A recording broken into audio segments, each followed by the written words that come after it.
The following is a class on the Bhagavad Gita as it is, second chapter, text number 11, given by His Divine Grace, A.C.Bhaktivedanta Swami Prabhupada, recorded on August 17th, 1973, in London, England.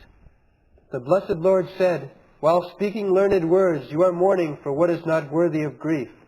Those who are wise lament neither for the living nor the dead."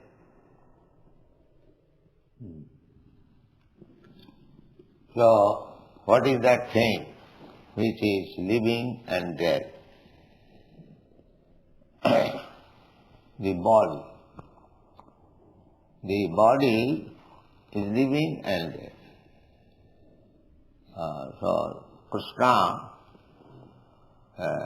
indirectly or directly chastised Arjuna that the behavior that you are showing, it is not like a learned man.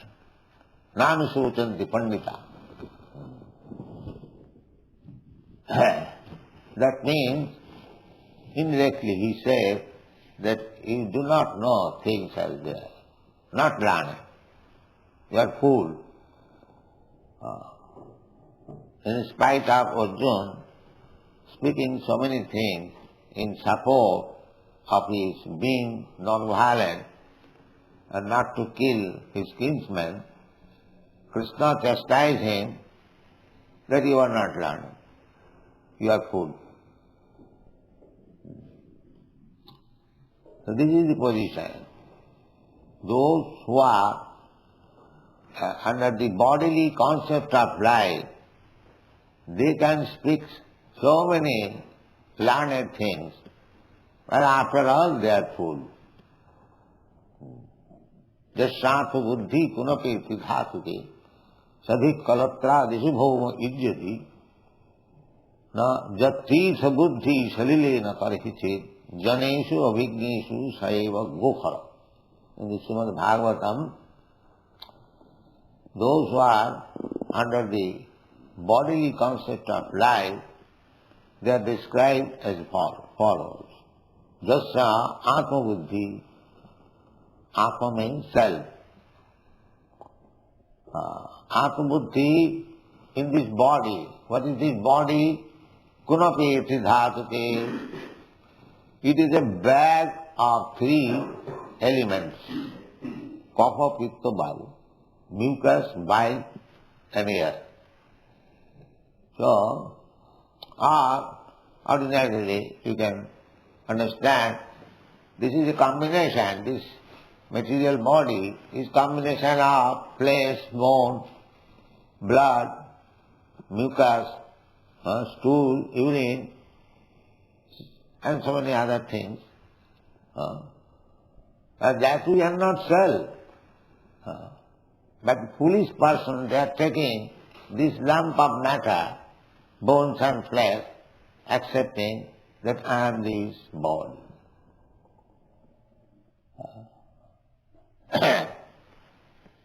No learned man will take like that. The whole world is misled under this conception. They are accepting this lump of matter, blood and flesh and bones, and this is animal mentality, animal things like that. No learned man. Learned man, one who knows, he will say, Aham Brahmasmi, I am spirit soul. I am servant of God. This is learned speaking. I am not this body. So Krishna is chastising Arjuna because he has accepted his becoming his disciple. So the spiritual master has the right to chastise the disciple for right direction, like the teacher, like the father. Similarly, although Krishna and Arjuna are friends, But Arjuna is accepting him as spiritual master. There should not be any compromising words as it is done between friend and friend. The right thing must be said. That you are wrong. Don't talk nonsense, talking like a very learned man, but you do not know anything. Why I do not know? Because this body, while living, avatasun. Avatasun means the living force. While the living force is there, and while the living force is gone, two conditions, this body is moving very nicely because the living force is there.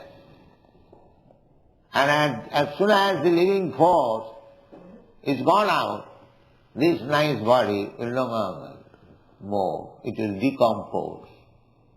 Dust thou art, dust thou beest.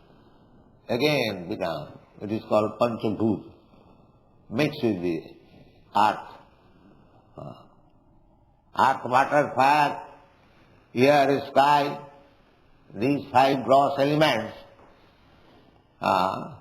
are the ingredients of this body. So as soon as the soul is out of this body again, conservation of the energy. The earthly energy goes to the earth, the waterly energy goes to the water.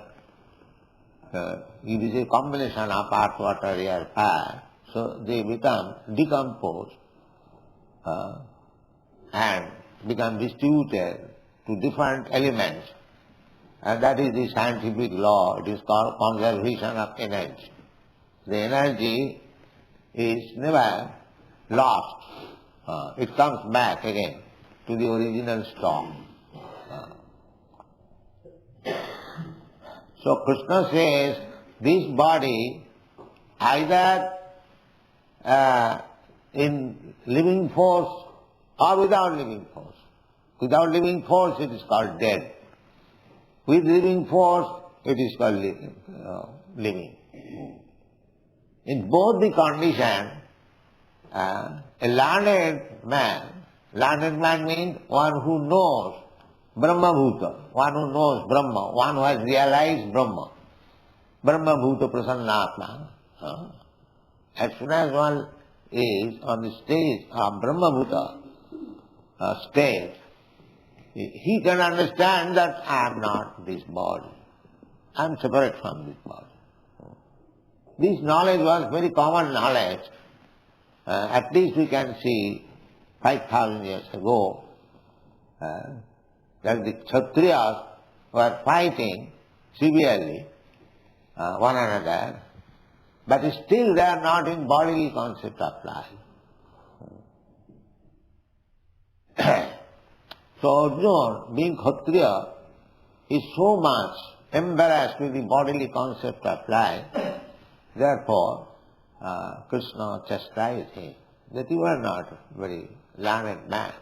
You are talking just like a learned man, but you are not learned.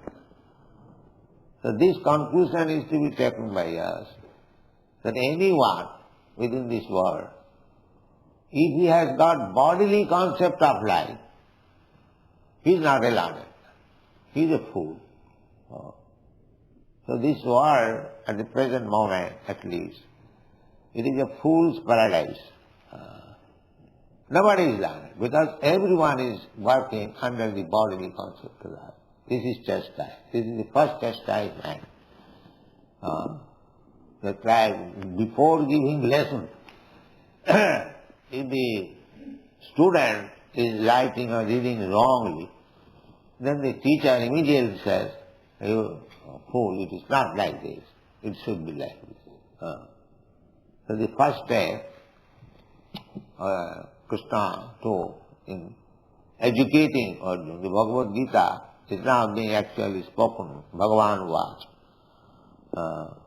The first basic principle is explained to Arjuna that you do not know anything. Don't talk just like a learned man.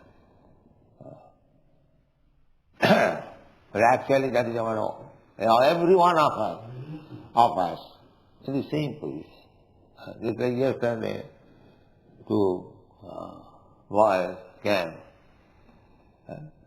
No philosophy, talking like nonsense, starvation, as if he has taken what is called contract for stopping starvation.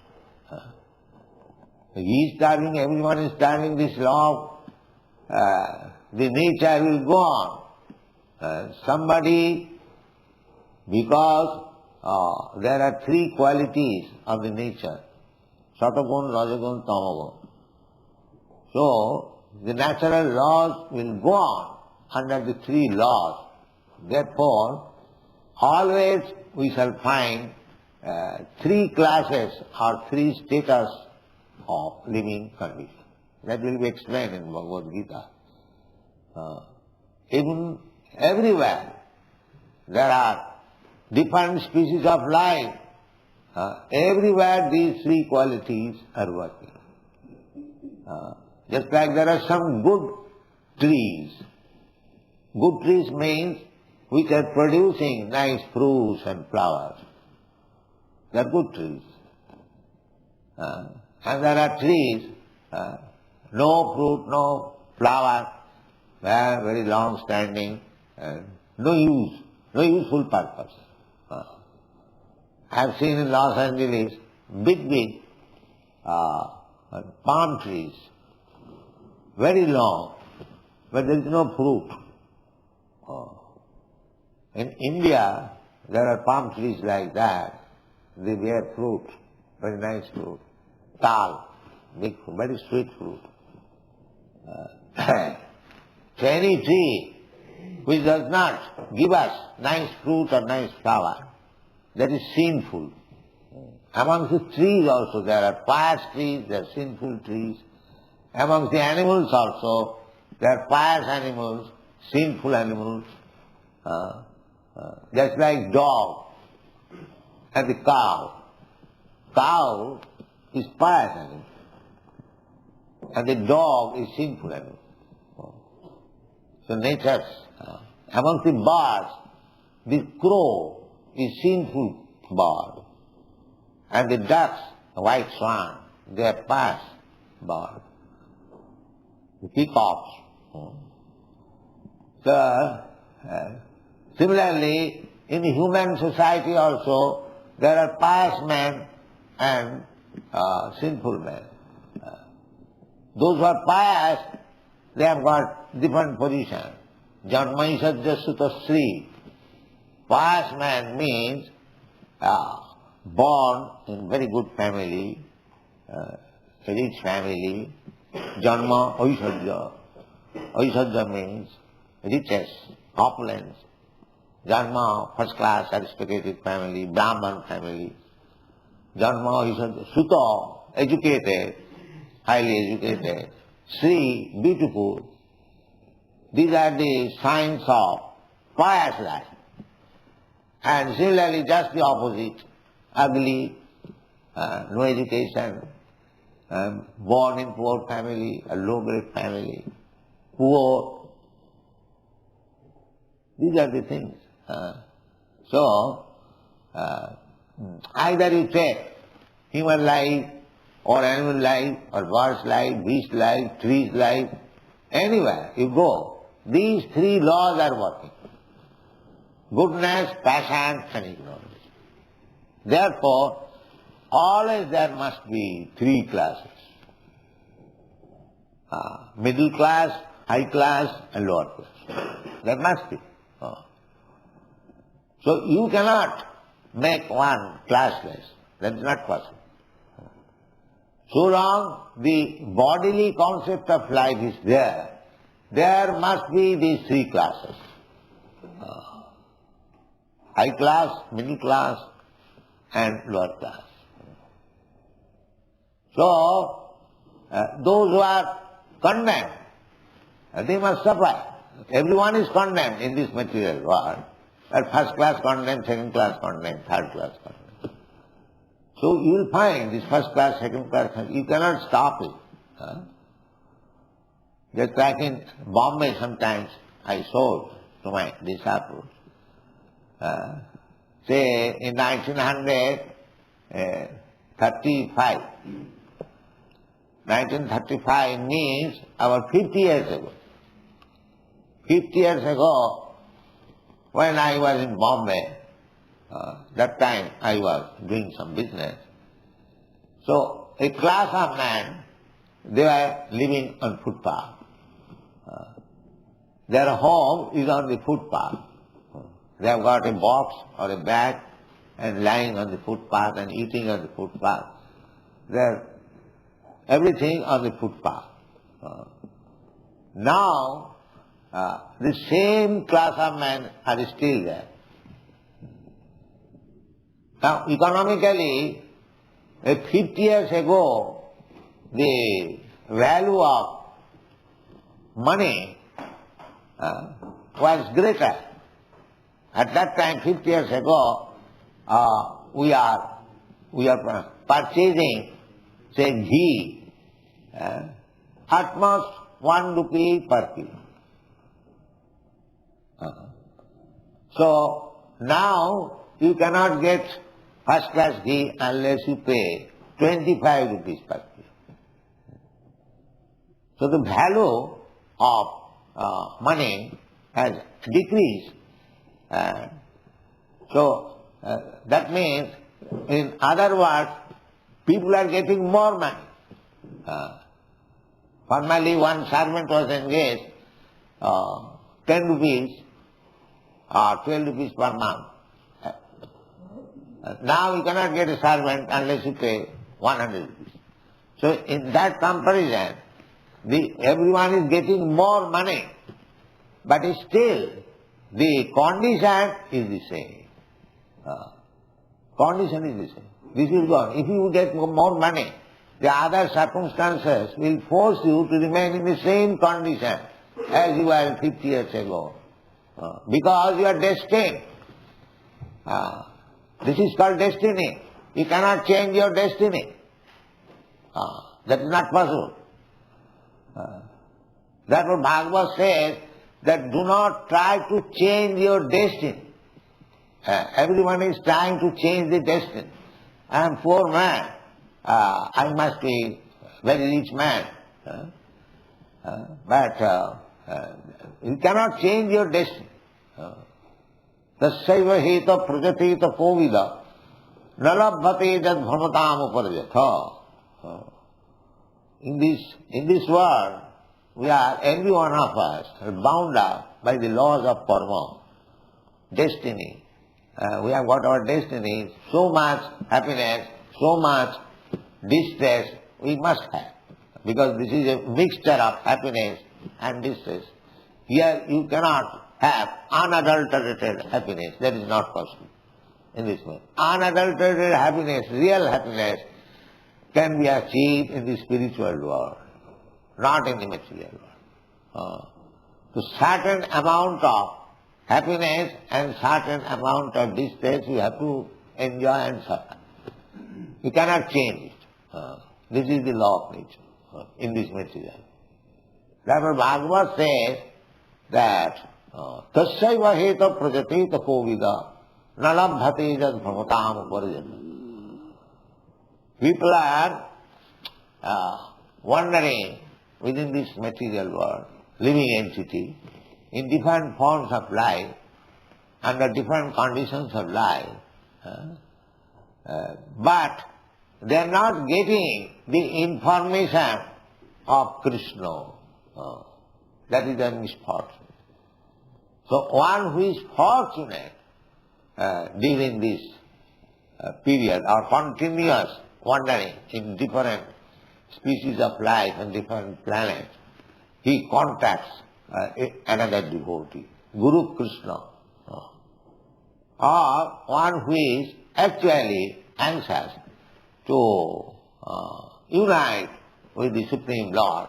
How one gets this consciousness? By associating with devotees. Just like we are holding this class, Even those who are not devotee, outsider, if they come, they can also understand. Then one becomes very seriously anxious how to understand God, how to go back to home, back to Godhead. Then Krishna immediately helps.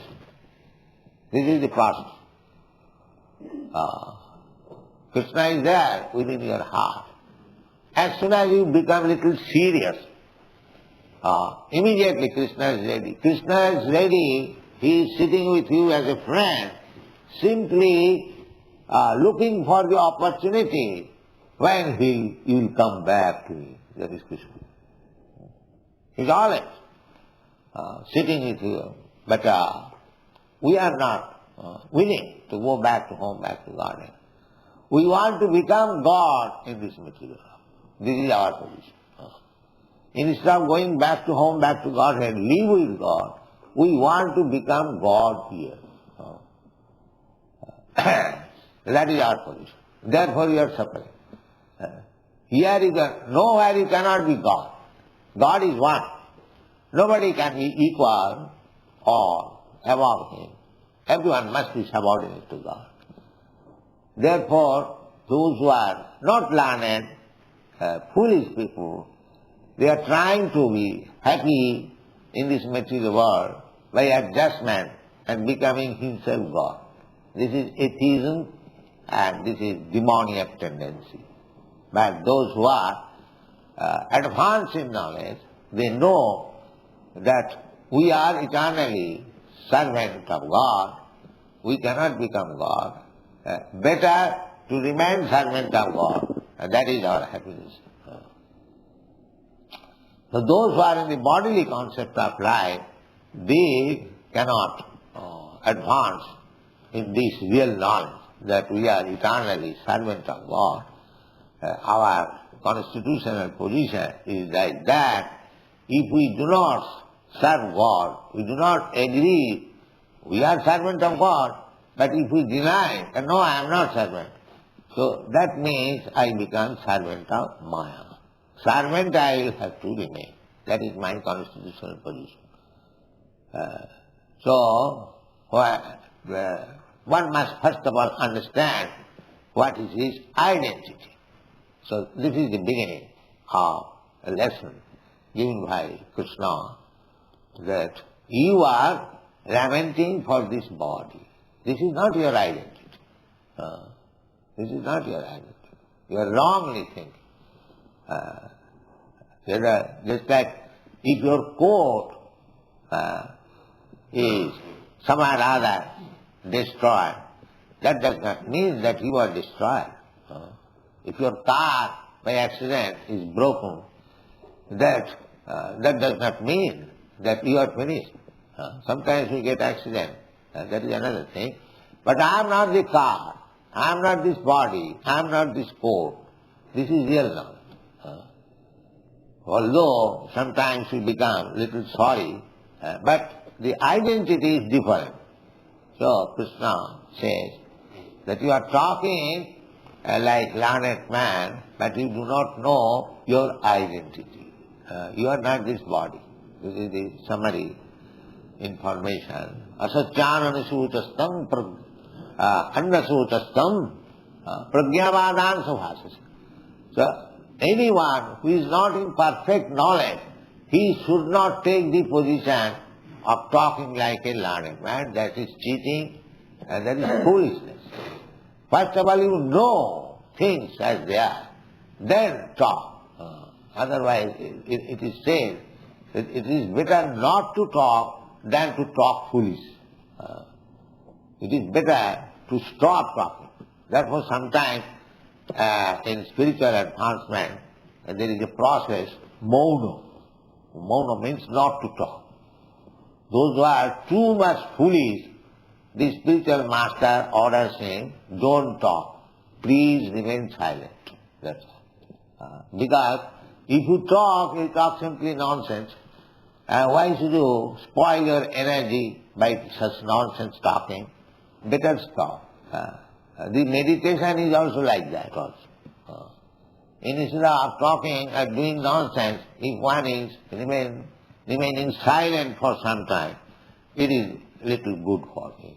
But this meditation and mauna, silence, is not meant for the devotees. They are meant for the lesser intelligent class of man. Devotees' business is always to talk about Krishna. Why they should stop talking? Mauna? No.